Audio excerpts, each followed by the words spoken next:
Kaboom! We're back with another one. So this one's gonna be as short as possible. I keep doing super long lectures, and I'm always trying to be short.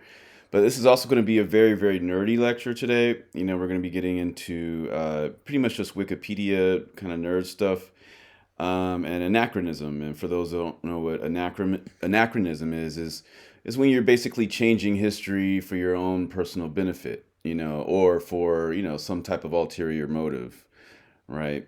And that's what's been happening on the TTM Wikipedia for years. Actually, the TTM Wikipedia was deleted by this guy named Corsells, admin named Corsells from Germany. So we're going to go into Wikipedia today and see what's been happening. But the core of what today's lecture is about is basically uh, what happened is Alex Sonnenfeld and John Carluccio were basically promoting their Scratch app gratuitously all over the Wikipedia page. And Wikipedia is not a promotional tool. It's about it's about histories, and uh, it's about people's exploits and the exploits of things, and tabulating history. So if Scratch were to be mentioned, it should be mentioned once. But they mentioned it like 3, 4 times, 5 times. Like just all this type of crazy stuff, and then deleting my apps and deleting other people's apps. They deleted shout out to uh, um, um, Matt Crime, and all of his work. And just so many people's work. John and Alex have been deleting over the past couple of years. So there's been a bunch of Wikipedia wars kind of going on. But so today, to start out with this picture, I'm just seeing John's lecture at Sample Music Festival for the first time. And it's funny because I saw this picture. I'm like, wait a minute, there's something fishy about this picture, right? And you see, this is Ethan and Bowden, and this is John Carluccio. I joined forces with them in my second book on Scratch notation called TTM 1.0. But if you see right here, let's click right here. Look, they cut me out. This is the original picture. Right? So this is just very, very funny to me that this is the original picture. And you can see that, and the funny thing is if John was a good graphic person, he would have cropped it a little bit better and not had all this negative space right here. Because you can tell that that he obviously, the center of the picture was off.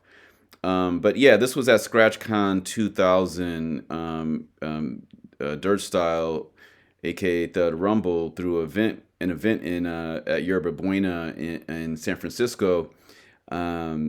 And it was they called it ScratchCon 2000, and we released our book there. And that was the same day that A-Track tried to plagiarize my second book called TTM 1.0, at that conference. But we already went into the A-Track plagiarization stuff, and we're going to go more into depth of John Carluccio's plagiarization of my own work over the past 20-something years. This was 24 years ago. I guess this was on the 2nd. It says right there, the 2nd at 6:15. This might have been July 2nd or June 2nd. I think it was July 2nd because it was the middle of the summer, and I was going to San Francisco. I had never been to San Francisco, and I thought it was going to be like hot. I was like, I'm going to California. I brought shorts and all that type of stuff, and I had to wear this like long sleeve shirt I had because it was freezing. That day I was just totally shocked that it would be cold in the middle of the summer. I didn't realize how high up north I was. But yeah, so so this was the last time all three of us were ever together in a picture. And when we made TTM 1.0, we weren't actually together that long. We did it in Ethan's office, yeah, around it was around 14th Street somewhere, because I was living at 14th Street, and his office might have been like, I don't know, Chelsea, or it was somewhere really close. And I remember the whole time Ethan was playing. This was when, like, the internet was still kind of new. I mean, I guess it had been out for 6 years. Well, the internet came out in '96, so it had been out for like 4 years. This was 2000. So I remember he was playing a Ninja Tune playlist. And I remember it was a bunch of Amin Tobin that was playing. I'm a big fan of Amin Tobin stuff.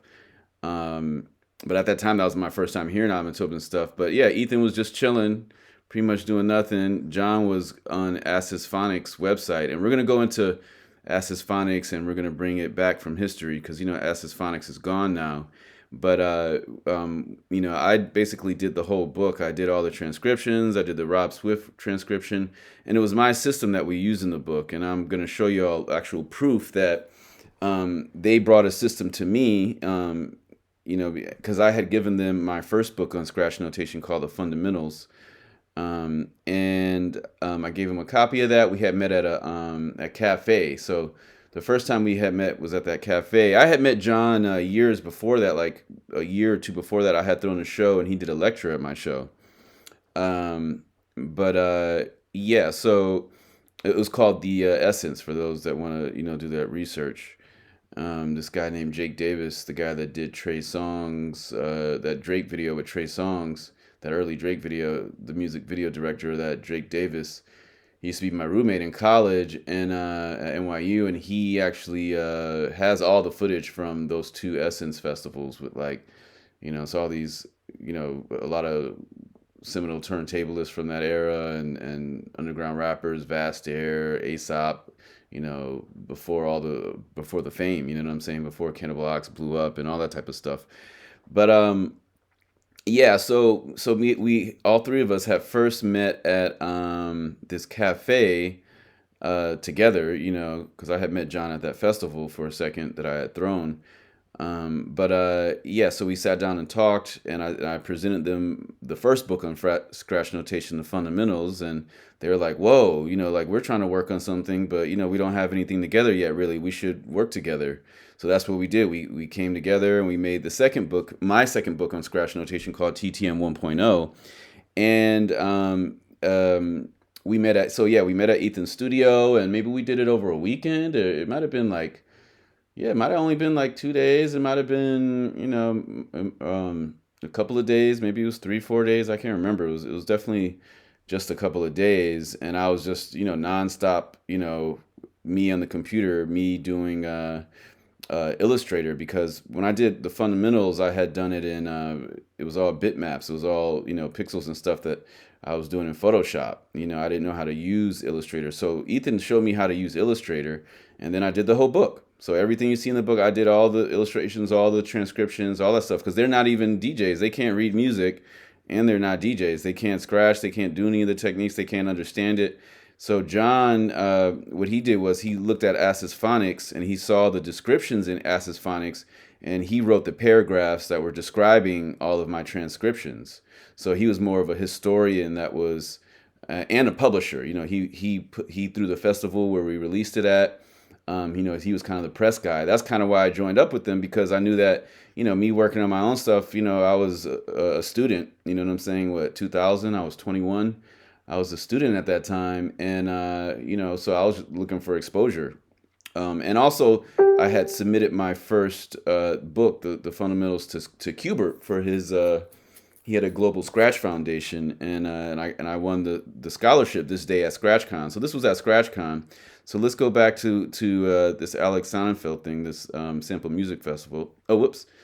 Let's go back, because that's kind of jumping ahead. We're about to go to that. Where is this? Okay, where's the picture? Okay, this is where he cuts me out. So yeah, so Alex Sonnenfeld had invited me for his sample music festival in 2016, and I did a whole lecture there. He interviewed me, but when he joined forces with John Carluccio, I keep saying join forces. It's funny because in our book, that's what it says. We join forces.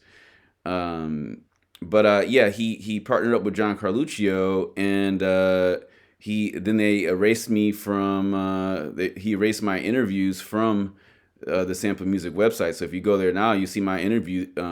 Alex had interviewed me there. That's erased. And then if you also look up my lecture, I did a whole lecture on the history of TTM as it relates to the history of music notation. And yeah, so he deleted, so that's also an anachronism too, when you're deleting stuff, you're deleting history, altering history, all that type of stuff. So yeah, this is the Sample Music Festival. It's growing in popularity, but if you notice, there's not many black DJs involved in the Sample Music Festival stuff, and I've critiqued them on that in the past. But here we can see an example of John literally erasing me from history, which is just very, very funny to me. especially given that all these diagrams are all everything that he presented outside of about his two original works that he had before meeting me that show an actual different system. Because remember, I'm going to go to this right here. Let's see, where, no, not that right there, this right here. All right, so you can go to the official TTM website, right here. You can see right here, this is the official TTM website, Turntable Transcription Methodology, TTM. So if you go to that website, you'll see this. This was a debate that me and Ethan and Bowden were having. Ethan and Bowden, for those that don't know, is this guy right here in the picture. This guy right here. This is Ethan and Bowden. And if you're wondering what he's doing now, because he's not, ever since those few days that we worked together and worked on the book, we haven't really even spoken since. And for those that don't know, what he did in the book was he kind of like formatted the book. Like he put the logo on the cover. He made that logo symbol on the cover because he was an industrial designer, and he added the slope to the bar graph. And he, so I had given him my first book. In my first book, I had just a regular graph, and I was writing the word fresh on the side. So he had the idea of putting a little slope to it. And so he created the grid. So he created those grids in the first TTM book. But that's not creating a system, just creating a grid.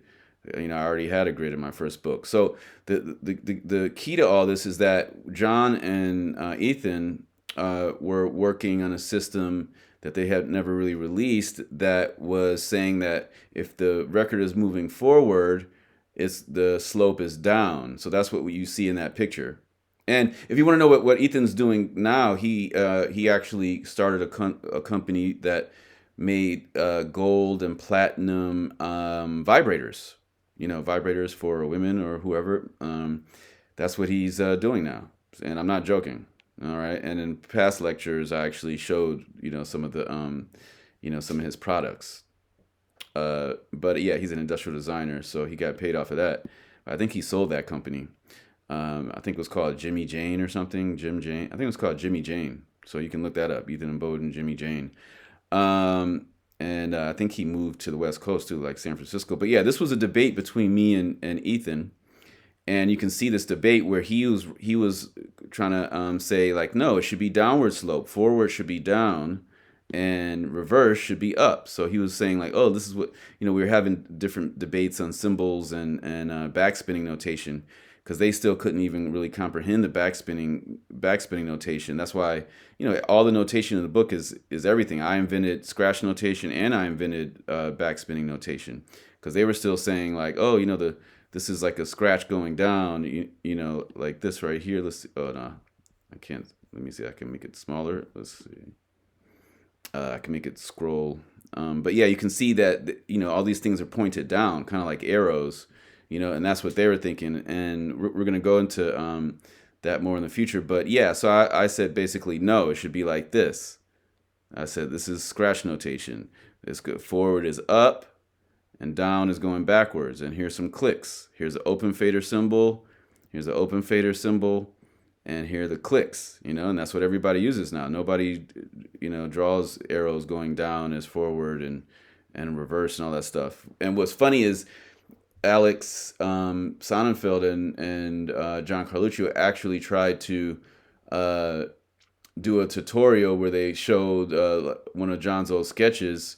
I'll go to that old sketch. They tried to do a tutorial that that said that forward was going up and downward slope was going backwards, like my notation. But that's not what they were doing. I just showed you that they were saying up was going forward with the record was going down, a downward slope, and reverse is upward slope. But TTM, everybody knows, it's more intuitive. That's why I battled Ethan on that. I'm like, hey man, it's intuitive for forward to be up and then down to be backwards, reverse. So if you're pulling the record back, the slope is going down. If you're pushing the record forward, the slope is going up. So that's why I was saying this is a very nerdy lecture today on Sxratch mathematics. But let me see if I can find this picture right here. But yeah, so we have proof right here that he's cutting me out, and we're about to get into the real meat of this, which is the actual Wikipedia stuff. Because I'm reporting basically that you know the Wikipedia admins finally cut out him, John and Alex promoting their app, gratuitously. Like they mentioned it 10 times. So we're gonna look at the actual Wikipedia history. We're gonna go into some real nerdy stuff. Okay, so yeah, this picture right here. So John was saying like, oh, this is forward, and this is backwards, forward, backwards, forward, backwards, forward, backwards. And this was that he had sketched an idea in paper, and this is all he had sketched on. He says that this is from 1997, but we never saw this in 1997. This picture just came out recently, so it could be from 1997. But the only, so, and then let's go to this a little bit forward. So this is what John was working on. This is what I rejected in the book. They were saying forward, it should be going down. And they were saying, like, look, we could have multiple tracks. Basically the same as envelope notation from, DAWs, like Final Cut. And, well, I guess Final Cut hadn't come out yet, but Premiere was out. And, Logic was out. There was already notation like this that was, just different tracks of envelopes. Like if you're, a producer, you're used to this type of envelope notation where, the volume is going up and it's a thing. They had no concept of clicks or anything like that. And I had a whole book that had, my fundamentals book, the first book on scratch notation. I was disputing all this. I was like, no, down shouldn't be going forward with the record. See, he has fresh right there and it's going down. But I was saying, no, fresh should be going up. You know what I'm saying? And I hadn't seen his notation, actually. I hadn't seen any of this when we met and I gave them my first book. I hadn't seen any of this. So I don't know even how much of my first book that he went to the press with even before we released the second book, because all this type of stuff, there's a lot of notations actually at the time of the 60s and 70s, like Ramadi, and, we've gone over a lot of different notations over the past. And actually, what? I should even show some of those things because you see this right here. This proves that I debunked them, and I was like, nope, we're not going to do that. Right here. And a lot of this stuff looks like a lot of the stuff from the 60s and 70s. There was a lot of cool music notations that people were inventing. And yeah, let's go back. Whoops. Let's see. Let's go back to where we were. Okay, cool. So you can see that there's different tracks here. So there's a just like with DAWs, it's like, okay, this is a track for the record. This is a track for the up and downs, you know what I'm saying? And this is the track for the crossfader, So he was trying to say, oh, these are lined up together, just like a DAW, because he was a filmmaker at the time. He wasn't a DJ, you know what I'm saying? He still can't DJ or do any techniques or even teach about this. That's the thing. You can't create something you can't even teach about, He was having an idea and we met up and I said, no, there's a better way to do this. Forward should be going up and down should be backwards, But yeah, so you can see these different tracks here. And I was like, nah, I rejected all that stuff. And, that picture that I was showing you, this is me rejecting Ethan. So let me do escape here. I'm going to do escape so we can actually go into the TTM site. Let's go into the actual TTM site so you can see the modern notations. There's a lot of cool modern notations out there by people. Let me go back. There we go. Perfect. So modern notations. Where are the modern notations? So this is historical notations. That gets really old, but I'm looking for the modern one. Contemporary. Yeah, let's maybe go to contemporary notations, not the super old stuff. But let me just click on startup. Maybe. Oh no, this is too soon. The contemporary notations is a little bit too early. There's one in between. There's modern notations. Where's modern notations? There we go. Modern. Right. Contemporary is like right now. And shout out to Maria Chavez because she's doing a lot of cool stuff. And and also prayers for Maria Chavez too. Also prayers for Shortcut and Joe Cooley and Presto One, everybody that's dealing with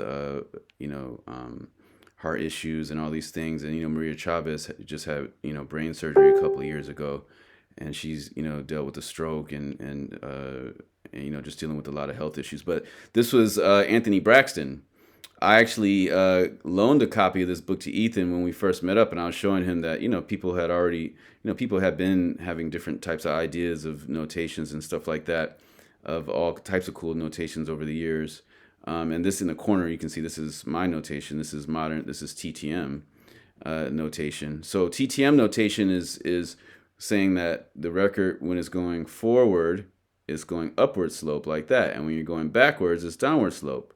Right, that's TTM notation. That's why John can't lay claim to the TTM notation, because if we go to the Wikipedia right here, the Wikipedia says that it's a notation system for scratching and turntablism founded by John Carluccio in 1997.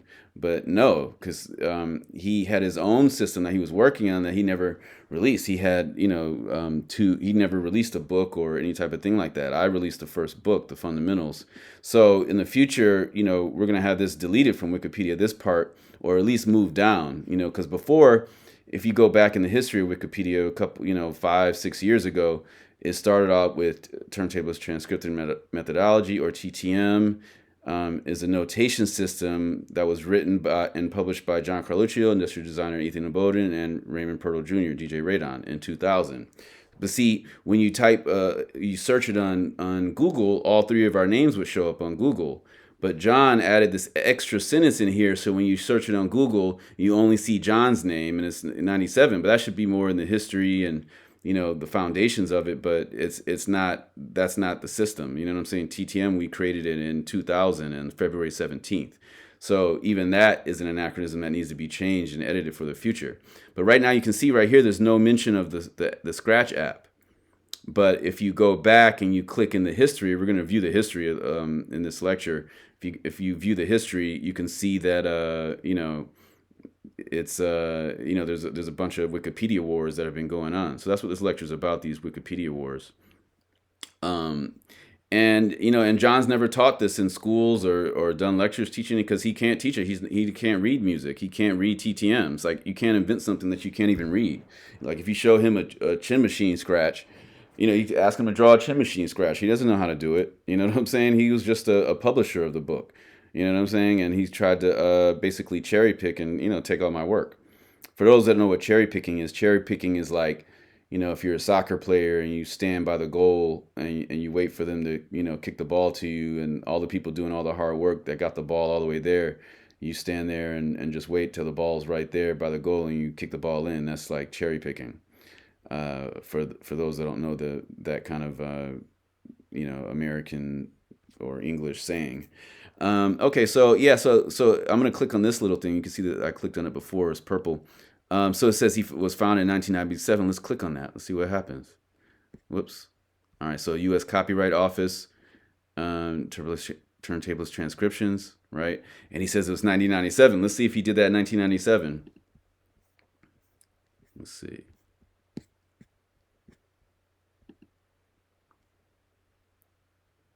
Let's see. There we go. All right, there you go. So right here, look. So it says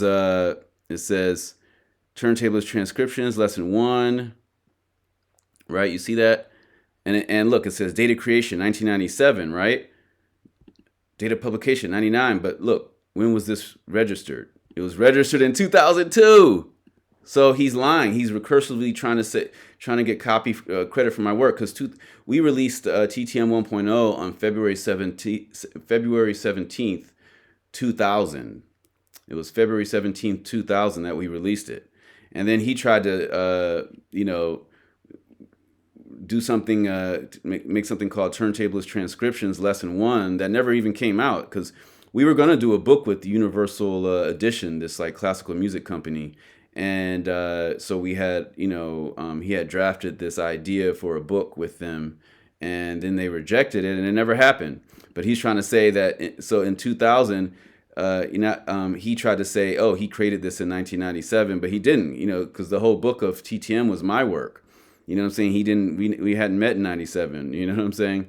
So so this is proof that this came out in 2002 on January 16th. So January 16th, 2002, exactly about, almost 2 years later after we released our book, he tried to claim credit for my book and say that he did it in 97 and 99 and all this type of stuff. So, we have that's fake. So, because right here is the evidence. It was 2000 that he registered that. Also, you can't patent, you can't copyright a methodology. If you can copyright a book, but you can't copyright a methodology. So he was trying to go behind my back and actually try to copyright, my system that, what I'm saying, I brought to them in my first book, The Fundamentals. So they read my whole first book.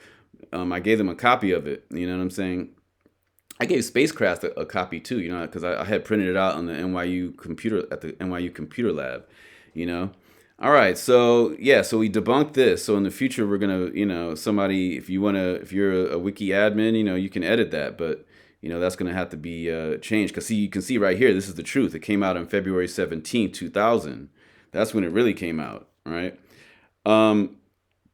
But so in the future, this has to be edited where this has to be moved to moved farther down in the thing or moved somewhere else. Or eliminated altogether because it's not true, because he had a different system. It's not TTM. You could call it John Carluccio's, multi-track, type of system or something. You know what I'm saying? It's not TTM notation. All right, so let's look at the history before this. Let's look at the last history. Let's click View History.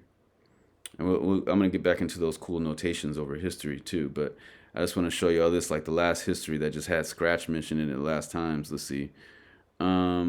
Let's look at these adding, missing protections, template restored, revisions, protected. So somebody rolled it back. Admin rolled it back to how it was a long time ago. So look, anachronisms and product promotion by Alex Sonnenfeld of Sxratch and John Carluccio have been fixed.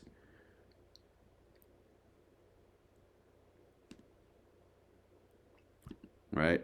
Raymond Purtle Jr.'s name was also omitted from the first line about the invention of the methodology. John Carluccio's work was rejected in TTM 1.0, which was Raymond's second book on Sxratch notation. John Carluccio was using downward slope to represent forward movement and another wave envelope to represent crossfader movements, which is not TTM notation. So that's what I was showing you all, that thing that he was presenting at Alex Sonnenfeld's event. So we'll go back that's what all this stuff at his event.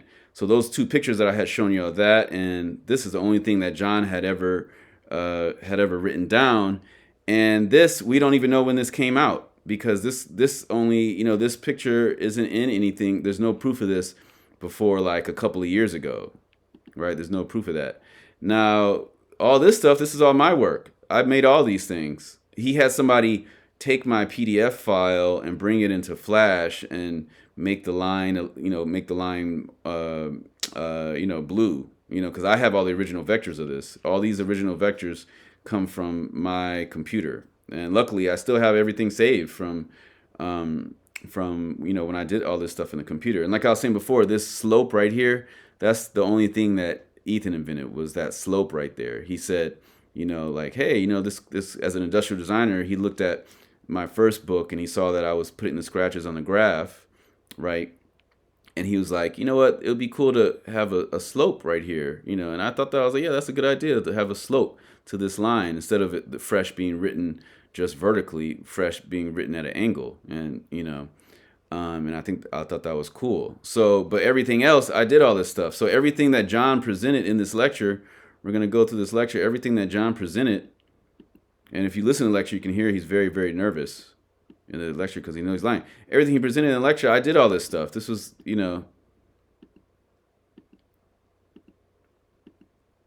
like this. See, like this. This is all me. I did all this stuff right here. And this is my notation, this is me with open fader symbols and all that type of stuff. So he had somebody else take this into Flash, take my PDF files, not the PDF files, like the Illustrator EPS files, the Illustrator files are .eps, and my vectors. Basically, he took my vectors. Actually, he probably doesn't even have the vectors. He probably just had the PDF files, because I still have all the original EPS files and the vectors and all that type of stuff. But yeah, he had this other guy just color it blue and then tried to be like, oh, this is something new, you know. But all this stuff is I'd made all this stuff in my computer, right? And you know, and you can tell that this is just like, you know, my modern stuff that I'm still doing, you know. And he can't even do these techniques. He can't do a low pitch flare and a high pitch flare and this type of 2-click and, you know, 3 clicks, you know, and all that type of stuff. You know what I'm saying?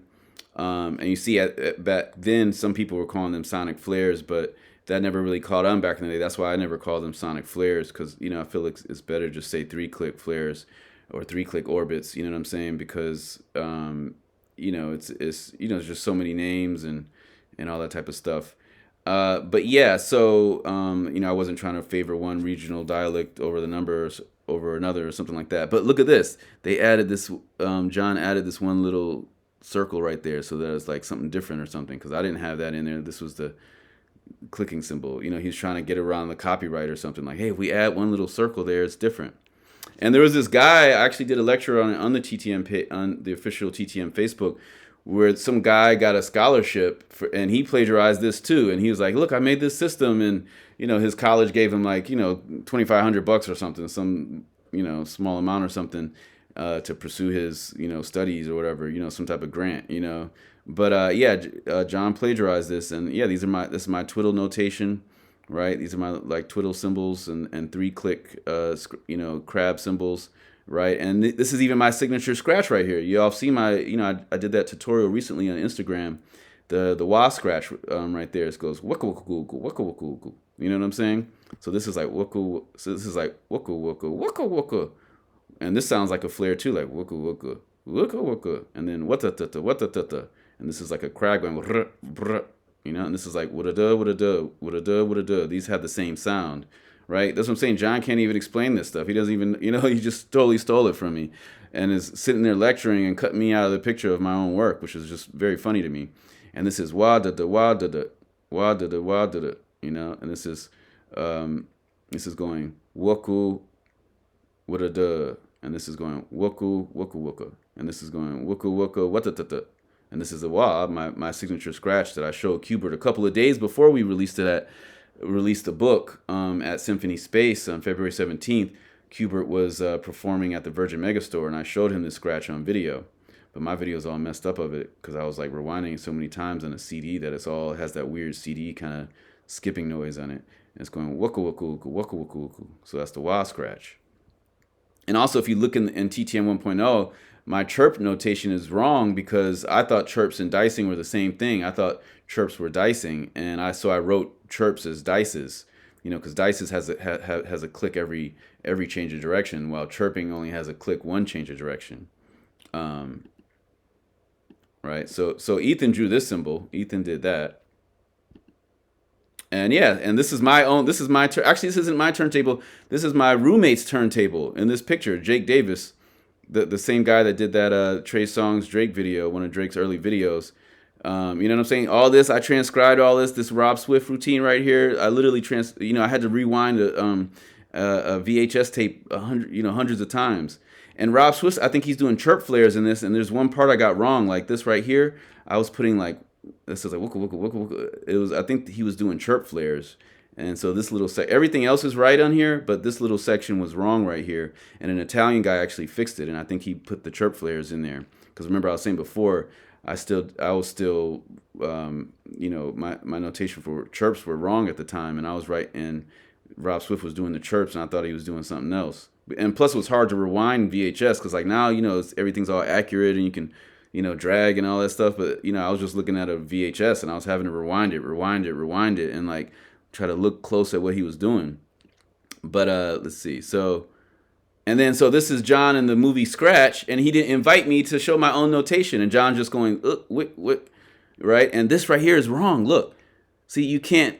John doesn't even know mathematics, and he doesn't even know TTM, because look, if you let it go fresh, there's no way to rewind it back in time. There should never be a straight line like that. There would have to be a little bit of space right there that gives you time to pull it back, right? Because there should always be an underlying baby scratch, or underlining, way to pull it back to be able to get it back to this point. The only way you could do this is with the sampler, where you're going like, you're just triggering it. This would be a sample trigger. See how this line is going up? That's impossible because you can't pull the record back in zero amount of time, right? Let me make this a little bit bigger. See, you can't pull it back in zero amount of time. And he did it the same way right here too. Look, and he's even got it overlapping a little. He doesn't even, so in the movie Sxratch, he was one of the producers on the movie, and he lives in Park Slope over by the park. And I lived at the time at Union Square at the NYU dorms.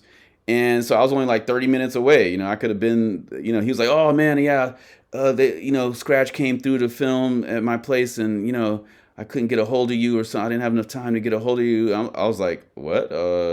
Okay. I would have dropped everything to be in the movie, So he purposely, cut me out the movie. But you can see right here, he doesn't even, all he knows is how to draw little stabs and some babies, because he didn't do any of the work. He can't DJ. He can't, he can't read it. He can't even write it, because you can see right here. That's what I'm saying. This is wrong right here.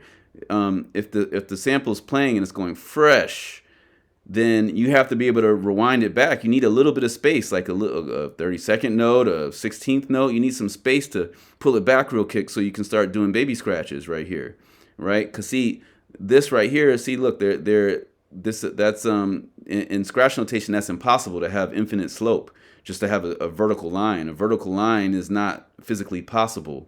You can't pull a record back in zero time at all. And you can refer to the first lecture on scratch notation. I think it was April 12th, 2000.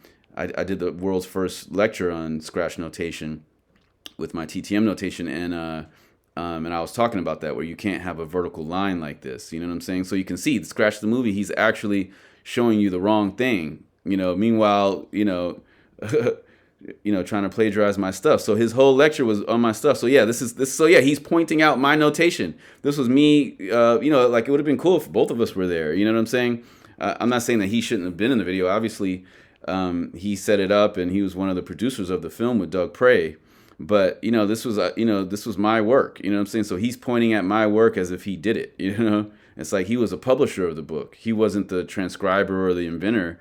He was publishing my ideas, and everything in the book is all mine. Every single thing in the book I did. And I still have all these original vectors. I have all these original Illustrator files, right? And Scratch Magazine, this is all my transcriptions and Scratch Magazine. So he's doing a whole lecture on my work, and without a picture of me in the lecture, and he cut me out, right? So it's like, these are all these different copies. You see exclusive DJ battle transcriptions, all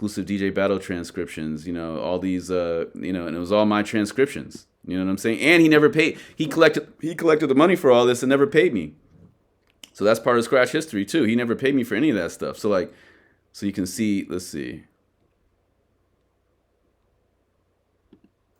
So yeah, there's that way. Let's go. So yeah, he's presenting my work. So yeah, like this. I transcribed this whole Roxanne by UTFO, and this is where I invented lyrical transcription methodology, because I was lining the words up because it was helping me. And I was like, you know what? There's a way that, if you stretch words and phonetics, you can, make, a whole lyrical transcription methodology. But I refined it, a decade later or whatever. But yeah, so I transcribed all this. So he's literally doing a lecture on my work, and And this was on CSI. They had TTM on CSI. You can go to the ttm.ninja site and see that. But yeah, this was mine. I made this. But this guy from Italy took the vectors, not the vectors, the PDF versions of it, and he colored it red. Like it was something else. You know what I'm saying? But I exactly made this in my computer. And that's what I was saying before. Remember, I was saying these chirps are wrong. This isn't chirps. This is dicing right here. Right? And that's how another way you know that it's mine. Oh, this was a French person that made this one. But you can see, look, it's dicing. That's not chirps. That's wrong. That's what I'm saying. And he's sitting there presenting, and he doesn't even, that's what I'm saying. He doesn't even know how to audit TTM and actually, even look at it properly. But, and in TTM 1.0, I was showing that, yes, you can transcribe this way, but really, this way doesn't make sense, because when you do it like this, it's hard to read it. When you see clicks, it's a lot easier to see. Like, oh, I'm doing a transform with 3 clicks in it. You know what I'm saying? Versus like, oh, where's the because if you're actually reading the music, you can't really read this. That's why nobody's using the Scratch app, Scratch with the SX, SXRATCH, the Scratch app that really shout out to Nicholas Karras. He's the one that invented it, and Alex and Bob came into the project and pushed him out, and then added John to the project to try to like be like, hey, this is the official TTM thing. But it's just a bunch of opportunists. So we have proof of all this stuff. So you can see right here, I had chirp notation wrong, but people were copying my notation out of the book and then making it different colors. Like this guy made it red, and the other John on his TTM website, it's all blue. So if you go to that TTM DJ website, if any of y'all have been there or seen the Facebook, it's all blue stuff. But yeah, you can see that this is my notation that I did in the computer. And see, this is even hard to see too, because you can't even see that there's a hole here. And and John was like, "No, man, put that in there in the book." And I was like, "Okay, yeah, I'll put that in there."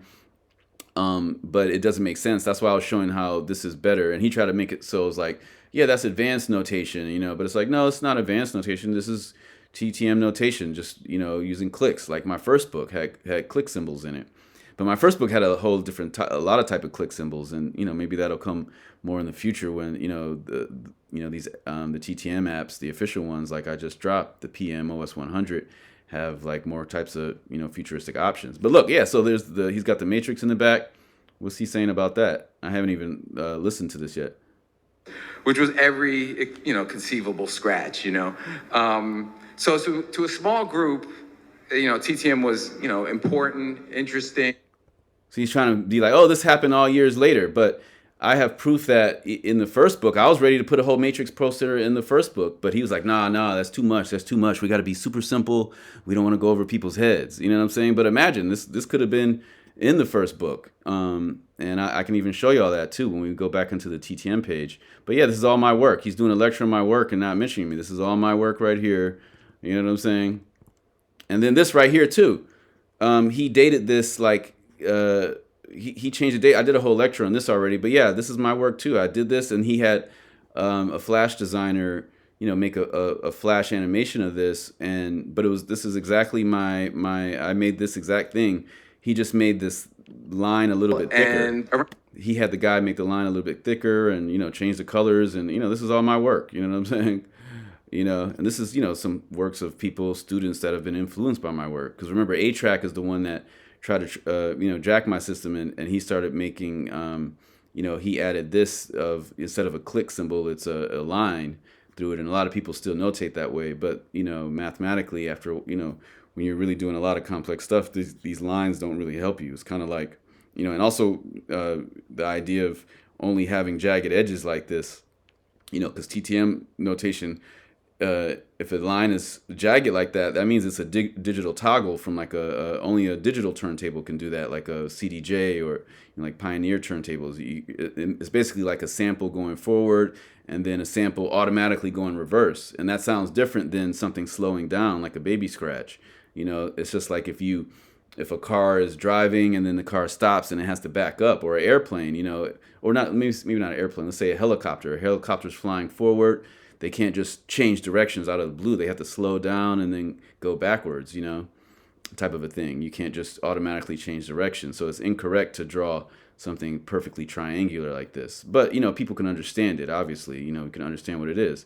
And then look, and so we're going to see even more. So it's like, so look, yeah, I drew this. I transcribed DXT's Rocket, you know what I'm saying? I transcribed all this. This is all my work. I transcribed Cash Money, right? Stupid people, ugly people, be quiet, all that type of stuff. I transcribed all this, right? Roxanne, Mixmaster Ice. This is my transcription. So he basically gave a whole lecture of my transcriptions. Meanwhile, Alex, I didn't do this. This is DJ Shifty that wrote that. But you can see DJ Shifty showing you a baby scratch, but that's not a baby scratch. But the cool thing is it's showing forward stroke is going up, reverse stroke is going down, and that's my system. John Carluccio never had a system of forward stroke going up and reverse stroke going down. like I was showing you at the beginning of this, right? So yeah, and you can see Qbert, oh no, that's not Qbert. This is Emma Short T from Studio Scratches. We're gonna do a whole lecture on she scrubbed all TTM off of her stuff, off of her Studio Scratches site, which is interesting. But yeah, this is all my notation right here. I did all this stuff, and once again, the chirps were off in the book. But he had somebody, take all my PDF files. And when I'm talking about PDF, I'm talking about real PDF files, not what people say today when they talk about Epstein type of stuff or whatever, but or Drake stuff. They not like us stuff, lol. But yeah, the actual PDF files, like they took those kind of vectors, not the EPS vectors, but those files, and just made the lines thicker. You know what I'm saying? Because the line was like a little bit thinner than that. And Flash, as that little kind of taper to it when you do stuff in Flash. You see how it's like a little, it's very soft and rounded at the tip, like I guess beveled or whatever, in that type of way. But yeah, I transcribed all this. You know what I'm saying? This is, this was in the DVD section of the Scratch DVD. And my name's in there. You see the Scratch TV because it's like, and that's what I'm saying. He didn't even invite me to be in the movie and explain my own work, and that, so it's just, decades and decades of shadiness, and maybe I'll sue him in the future, we'll see. But, I got, bigger fish to fry. But so that's all my work that you guys just saw. We saw those 2 documents at the beginning were his stuff, system that he was trying to work on, that with multi-tracks, and down is going forward and up is going backwards. You know what I'm saying? Like, so let's go back to, I want to go back to the Scratch thing. So, you see about Scratch, you can say how it started, da da da. They don't mention Nicholas Karras, even though Nicholas Karras invented Scratch. So for years it was just Nicholas working on stuff, and then he would run it by me and show me stuff, and we were actually kind of working together. Because I had him and I had DJ Chile as admins on the TTM Facebook, and Chile doesn't talk to me, and I know he's going through mental health issues and stuff like that. So peace to Chile. There's a lot of mental health stuff going on in turntablism. Also, Nicholas Karras is going through mental health issues and stuff. Both of them are going through extreme depressions and things like that. And they both. So when Nicholas Karras joined with Bob and Alex, Nicholas Karras cut me off after all the years of me helping him, and giving him tips and stuff like that. Because the system that he was working on for Scratch, the app, it was way more advanced what Scratch is now with Bob's input, and they're trying to make it more simple and stuff like that. Nicholas was doing 3D stuff and mixing it with gaming stuff, but all his stuff was still in the realm of at Max MSP. So I was saying we're gonna get real nerdy today, and we're gonna talk about Max MSP in the future. But Max MSP is kind of like the holodeck on Star Trek, where you can kind of make anything with in electronic music or multimedia kind of applications within their modular system, kind of like Reactor. Reactor's like that for music production, where it's like you can make your own sampler, or you can make your own synthesizer, or you can make hybrids. But Max MSP goes beyond just music, and you can make hybrids of all types of stuff. So you can say, hey, I want to take a synthesizer and a sampler and mix it with the video projector and mix it with a weird strobe light or something. It's more like multimedia modular synthesis, modular building of actual digital virtual instruments. So that's why I call it kind of like the holodeck on Star Trek, where in Star Trek they can be like, hey, and they tell the machine they go inside the machine and say, hey, make a car. And the machine can make a car inside of the machine, but the car only works inside of the machine. So with Nicholas Karras's, original app of Scratch, it was only working inside of Max MSP, and he was having to do things to bridge it. So you can see, they don't even mention Nick's name, you know what I'm saying? And, it's, and nobody's buying this app, because it's like, it's, most people don't care exactly how their scratches look. They're trying to learn how to scratch. And that's why I dropped the PMOS 100, to, as an app that's you can use it in production, but it's also an educational app where you can actually learn how to scratch from it. With this app, you can't. With Scratch, all you can do is kind of loosely see what you've done over time or whatever. But yeah, so let's go to this other page. Let's go back to this. And yeah, I just wanted to show y'all some of these different dope things over time. So that was Anthony Braxton, that first one that I was showing y'all. Now this is actually Eisenstein. Eisenstein out of Russia. And he was doing this stuff in like the 20s, right? And we'll do lectures on all this stuff in the future. But he was doing this stuff in the 20s, which is like kind of just he invented this whole modern envelope notation that we use in film. This was before there was Premiere and stuff like that. He was the first to invent this whole idea of like, hey, look, the volume's going up or the volume's going down or this type of a thing where you're actually syncing up the video with the music with the changes in volume or changes in different changes. So you can see it says diagram of movement. So yeah, so we're just gonna go through some of these. All right, let's go to this next one. This I believe is this Zemeckis? This might be Zemeckis. Let me see. Let me click the next one. Let's click right there. Where were we? We just did Eisenstein. Yeah, this is Zemeckis. This is Ioannis Zemeckis out of a Greek guy. He was an architect, and he was making these cool notations. So you can go to the TTM Facebook. It gets real nerdy, and I just go into how TTM is influenced by all of everything that came before it. And there's just all these creative people from these different eras. And that Eisenstein one, that last one, Eisenstein is from like maybe like the 20s and stuff like that. That was like real early film era stuff, maybe like 30s or 40s. And this is also Zemeckis as well. And he just had a lot of cool stuff, So what he was doing was he was an architect that stopped doing architecture and got into music as it relates to architecture and making architectural structures within music and using these lines and type of vectors and types of things, kind of like line designs and stuff. I used to be into drawing those in school, and using line designs to, relate with music as more of like a fine art kind of, abstract music stuff. So he actually made an actual building that was designed off of music, and a lot of people hate the building, but I think it's cool. I definitely want to visit it one day. I think this is in Paris maybe, and this building right here where you can actually see his musical designs and that. I'm just showing how similar TTM looks to some of these buildings and stuff like that, because it's important to show work that came before you, even though I hadn't seen all this stuff. And this is Ramadi, like I was saying. I think it's Isaac Ramadi. Let's see, what's his full name?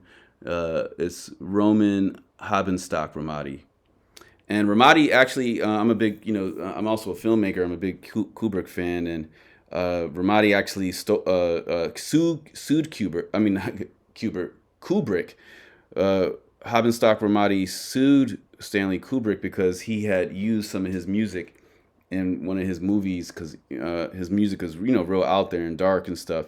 I think it might have been in 2001 where the apes are going crazy, and it's like some like dark drone kind of music. I think it might have been that part, and he thought that Habenstock wouldn't notice it, but then he found out and he sued Kubrick, and Stanley Kubrick ended up paying him.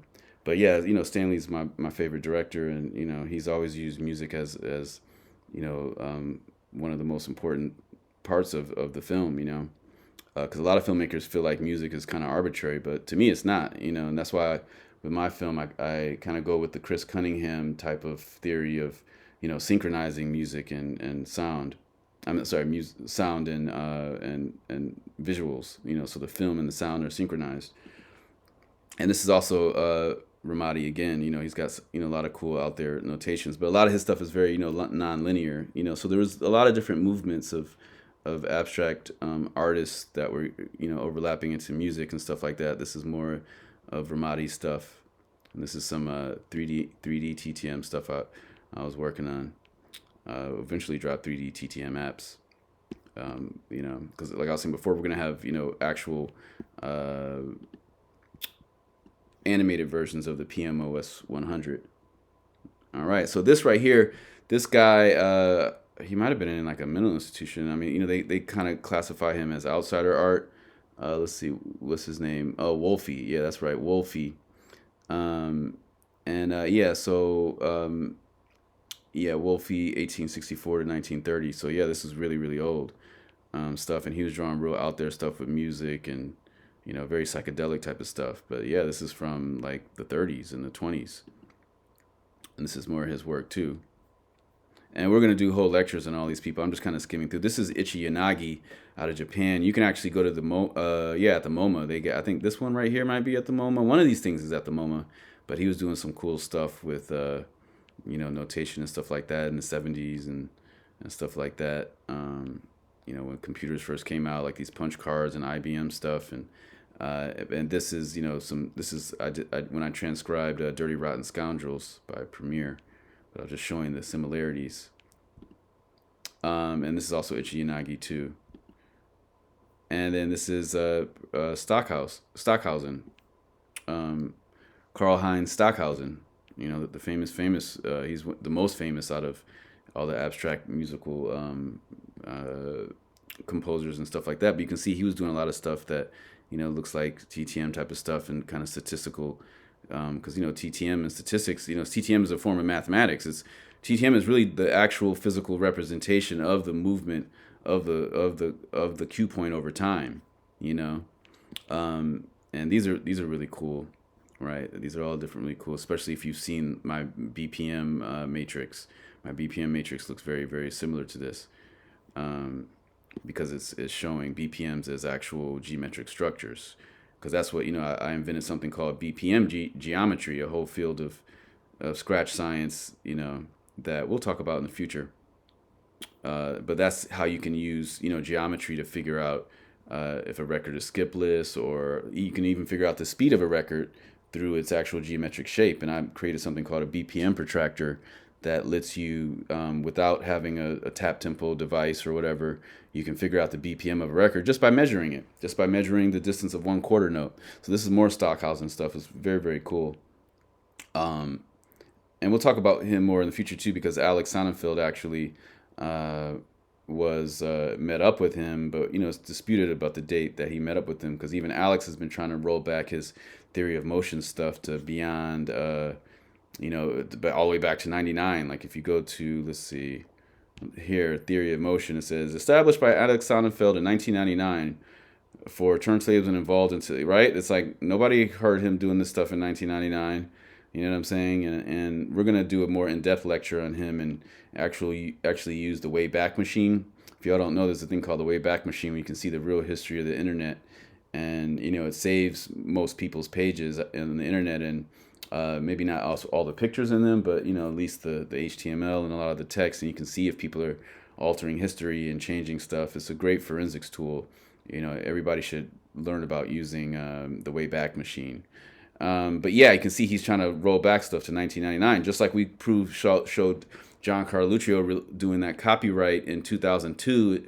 But in the copyright, it's saying this is from 97. But it's like, no, why don't you copyright it in 97 if you actually made it in 97? You can't just be recursively, doing anachronisms. All right. And yeah, so let's go back to where we were. Let's go back through these. I just want to give y'all a brief history of a lot of these modern notations to see what was happening before my first book. And John tried to and this is one of my favorite cats. I believe he's out of Russia. Let me see, let's see, yeah, he's Russian. Yankovsky. So Boris Yankovsky, 1904 to 1973. So he was doing a lot of real cool stuff, because you can see in the Matrix there's stuff that looks like that, where there's these cool kind of symmetric type of things, but yeah, he was doing cool stuff with like audio waves and waves, and you can see like how it gets into optical illusion art, and a lot of cool stuff. But we're gonna keep it moving, keep it fast. All right, and this is one of my favorites too. This is Ivan Petachich. Padachich, Ivan Padachich, 1922 to 1993, and he was doing this cool, like really really out there, like looks kind of like modern DAW stuff, but 3D, 3D DAW stuff, and it just shows that Cubase and Logic and all these programs are still behind. Like, why don't we have programs looking like this? Like, and this is me doing some 3D TTM stuff, and I was showing the similarities between 3D different. These are different styles of 3D TTM, but it's just so cool because if imagine having a DAW that looked like this, and they don't even, it's funny when you see movies like Star Wars and all the futuristic movies, a lot of the stuff on the screens aren't that futuristic if you really look at it. In the 70s they were, because those technologies hadn't come out yet, but now that we've caught up with all the movies from the 70s and the 80s and 60s and stuff like that. Like if you're looking at Star Wars and they're looking at some readout that's on the screen and it's showing the ships flying around, like, this looks more advanced than that does. This looks more, like if I saw this in a movie, I'd be like, whoa, what's all that? Minority Report was pretty futuristic, but now we have all those technologies like the scrolling on the screen and all that type of stuff, and this is, Jean-Michel Basquiat's work, and he had a lot of motifs that were like, TTM kind of motifs. You see these look like little scratches here, right? And the squiggles and those squiggles and scratches that were always a big motif in not only his work, but just graffiti art in general, the history of graffiti. And I was just showing the similarities of his art. But this is what a digital toggle looks like. This is, if you have just a triangle like that, that's not somebody scratching with their own hand. That's just a toggle switch, like on a CDJ or a DVDJ or whatever, any type of CDJ, or a digital turntable. You're letting it play forward, and then you hit the reverse switch, and then you hit the reverse switch again, and you hit the reverse switch again. You can only do that with the reverse switch. Kind of keep it chill. All right, so this is more Basquiat's work, and you can see the motif even more. You see the kind of scratch symbols and stuff like that.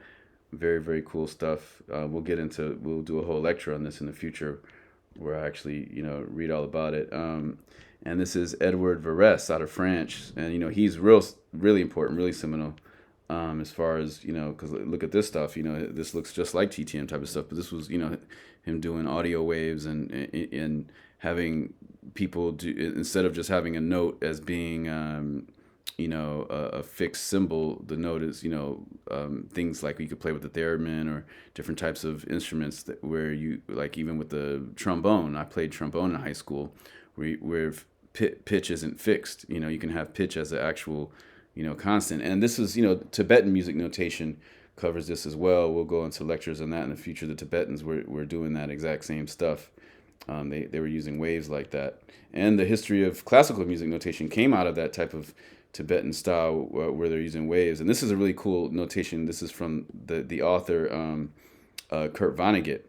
And Kurt Vonnegut made a notation to represent, it's a graph of fortune over time. So like this is like, so you can have different stories like Cinderella. Like this is Cinderella's life, her fortune over the time. So if you're an author, you can say like, oh look, things are getting better for her, and like, oh look, I'm going to the party. Oh no, the bad thing happens at the party, but then she meets the prince and everything's great. You know what I'm saying? So you can actually graph. In my next movie, I'm going to be doing that. In this movie, my first full-length film, I didn't do that, but I think that graphing the person's fortune over time is a really important technique. And you see Kafka, it's like, oh, things kind of regular and just infinitely gets worse. You know what I'm saying? So it's graphing fortune over time. And remember, so that's what TTM is doing, is graphing the movement of the Q point over time. And this is some cool stuff too that kind of relates to the TTM BPM geometry I was telling you all about. And this is like Italian. This is Italian art, the futurism movement. So the Italian futurists. So that's like futurist, but this is kind of cool too because it looks kind of like some, TTM kind of forward back stuff. And it would be cool to see, scratch notation written like that too, as the letters going along the wave like that. I mean, I did that in my first book, The Fundamentals, but it would be cool to see that in like an actual software program. This is really cool articulation by, and these are all notations from the 20th century. The work of It's Georgie San. Oh, Ligeti. Oh, you're right. No, Ligeti is the one that I was wrong. I think it's Ligeti that Stanley Kubrick. It wasn't Ramadi. Maybe I think it was Ligeti. I'm getting Ligeti and Ramadi mixed up. So Ligeti is the one I believe that Stanley Kubrick was he kind of jacked one of his songs in one of his movies. So yeah, I think it was Ligeti, not Ramadi. So scratch. This thing Nikolai Tesla did, and I'm just showing you, my BPM geometry stuff and its relation to all that stuff. So there's a lot of, overlaps with turntablist technology and just technology in general. We'll talk about more of that stuff in the future, but yeah, Nikolai Tesla, everybody knows Tesla. Um, and I actually have a rap group that came out even before Elon was with Tesla called Crunk Tesla. Um, and yeah, I got a new album with Mike and I about to come out. I mean, not anytime soon, probably a year from now or something, maybe even 2 years from now. Still working on it. Let's see. I think that might be it. Let's see. Is that it? Let me back to the beginning. Yep, I think that's it. Yep, I think that's it from that stuff. So let's look back at this. So I just want to show y'all how much they had. We're gonna go back to one of the older versions of it. So let's go to this previous one. Let's go back and see what it looks like. Oh, I'm not on the internet. What's going on? Yeah, it says the internet's. There's no internet right now. All right. Let's see. Why is there no internet? That's weird. Huh. Let's see. That's very weird. What I can do is I'm just gonna do a quick whatchamacallit. I'm gonna do a what's called tethering. So let me just make a little personal hotspot. All right. Allow others to join.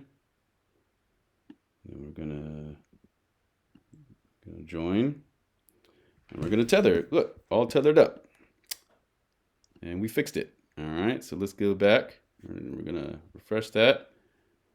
I think it's refreshing on its own. All right, there we go. So you can see.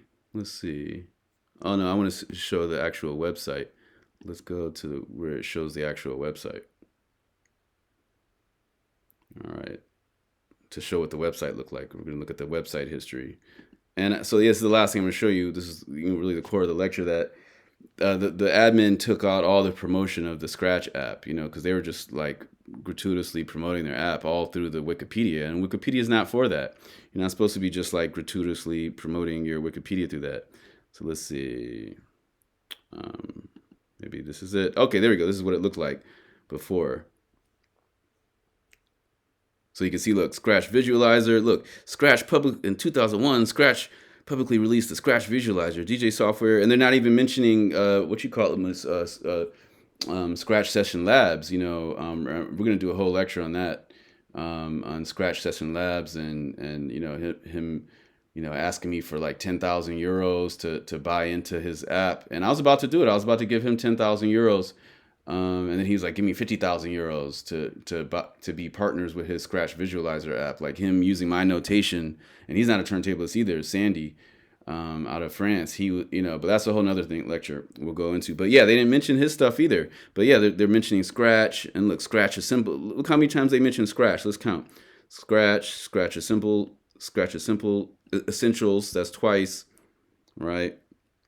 And then I added all this other stuff in here with all the other people that have done all this amazing stuff over the years, and they kept deleting it. Look, Sxratch mentioned again. That's 3 times, right? Oh, look, 4 times.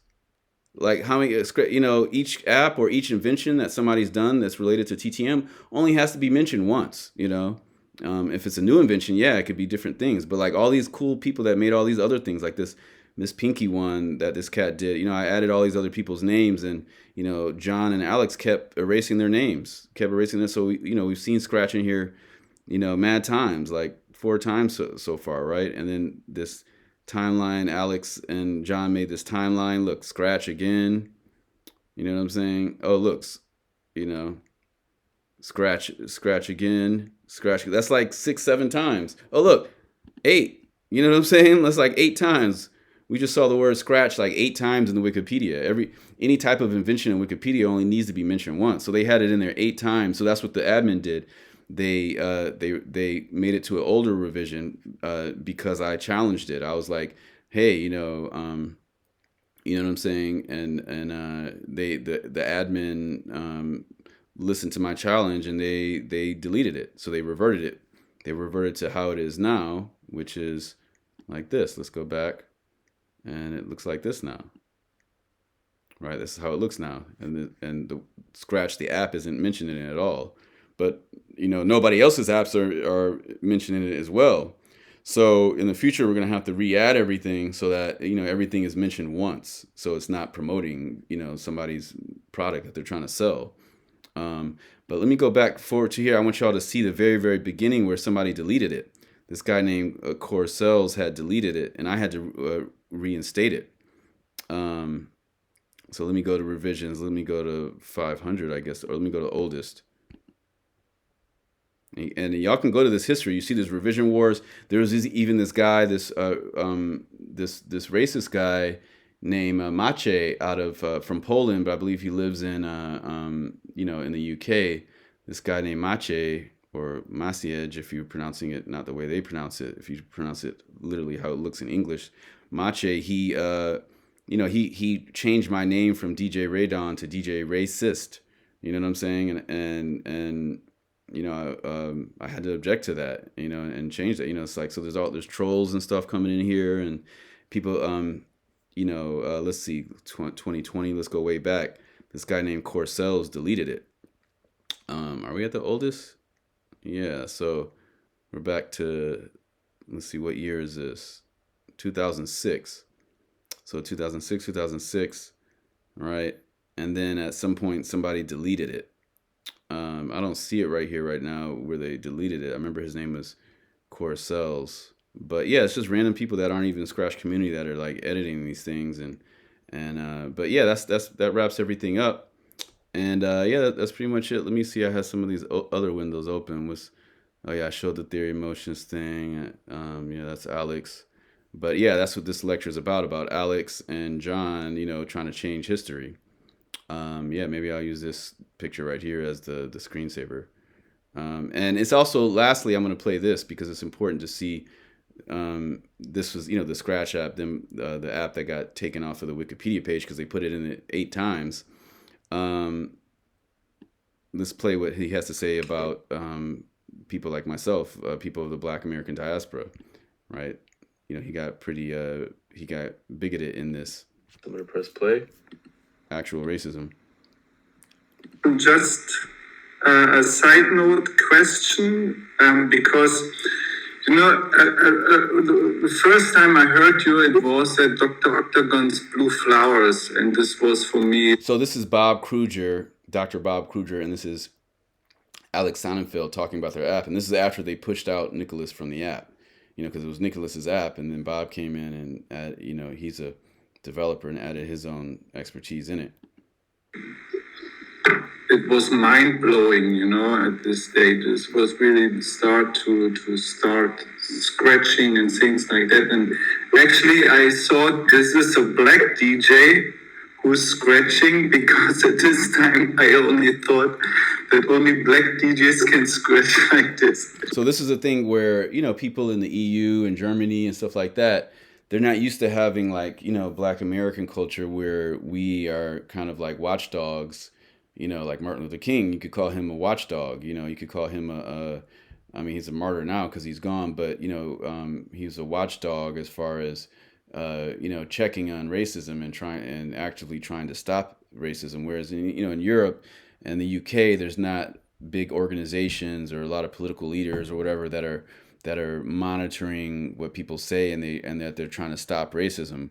But, so in Europe, it tends to flow freely. And we're going to do whole lectures on that stuff because a lot of European turntablists from Europe, from the EU, would try to be like, oh, racism's only in America. But it's actually, America actually has the least amount of racism because we're the only ones that are actually really vocalizing it and dealing with it, and talking about all the problems, because you go to South America, Asia, it's crazy, it's super races out there. But yeah, so listen what he's saying, and then listen what Kubert says. Okay, boom, right there. Kind of like, Oh, I stop it. you know, But yeah, that's what he says. I'm trying to fast forward to what Kubert says. you know, he, Whoops. Let's see what Kubert says. you know, or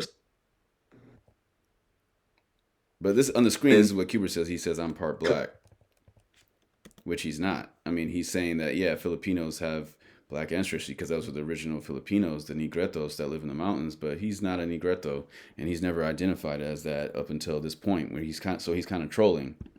Oh, this is a black DJ who's scratching, because at this time I only thought that only black DJs can scratch like this. And then I saw, what? I'm part black. Oh, great. and then Maybe I should scratch that in the future. So yeah, I'm gonna end it off on that. Kubert saying that he's part black, and that just leads into whole other lectures in the future. But yeah, thanks for listening, everybody. You know, you can like and subscribe TTM Academy on YouTube, but you can also, you know, follow us on Instagram. About to drop a new Scratch today. We're doing a 365 days of scratching calendar, so you can actually check that out today. And we're gonna drop this today too. This is Saturday, September 7th. All right, and yeah, you can follow our Facebook or like it, or you know. Go to ttm.ninja for all the info. So ttm.ninja, that's the official TTM page, right? Because remember, John's page is all my stuff that's been plagiarized over the years.